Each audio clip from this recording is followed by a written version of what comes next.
প্রায় অনেক দিনেরই ইচ্ছে ছিল আমার যে আমি একবার হচ্ছে চিজ কেকটি ট্রাই করব যে খেতে কেমন হয়। তো কার্শিয়ংও গেছিলাম, সেখানেও ভাবছিলাম খাবো বলে, এমন দাম চিজ কেকের যে আর খেতে পারলাম না। তারপরে ভাবলাম যে বাড়িতেই বানাবো। হঠাৎ একদিন হায়দলপাড়াতে যে মিও মোড়ের একটি ব্রাঞ্চ রয়েছে, সেখানে মানে বাবার বাড়ি যাওয়ার সময় ঢুকছিলাম, সেখানে দেখি চিজ কেকটি রয়েছে। আমি তো ভীষণ খুশি, আর দামটাও মানে ঠিকঠাক ছিল। তা ভাবছিলাম ঠিক আছে আর একদিন আসবো তখন নিয়ে যাব। তো আজকে ছিল হচ্ছে বিশ্বকর্মা পুজো, বেরিয়েছিলাম ঘুরতে।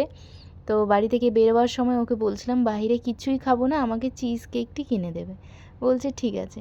তা আমরা এদিকে হচ্ছে বিশ্বকর্মা পুজোর ঠাকুর ঘুরে তারপরে এদিকে খিচুড়িটাও দিচ্ছিলো, আমরা খাইনি, একটা জায়গায় খেয়েছিলাম তো যার জন্য আর খিচুড়ি খাইনি। আর ওই দিন বাড়িতেও ভালো মন্দই ওর অফিস থেকে প্যাকেট দিয়েছিলো, যার জন্য আর খিচুড়ি খাওয়া হয়নি। এই যে এখন চলে এসেছি বাড়িতে মিও মোড়ের এই চিজ কেকটি ট্রাই করতে। আমি নিয়েছি চিজ কেক, আর ও নিয়েছিল হচ্ছে কোকোনাট দিয়ে মানে নারকেল দিয়ে এই পেস্ট্রিটি বানানো। এটাও মানে টেস্টই নতুন ছিল, চিজ কেকের অন্যরকম টেস্ট, আর এই কোকোনাট দিয়ে পেস্ট্রি বানানো সেটা আরেক রকম টেস্ট।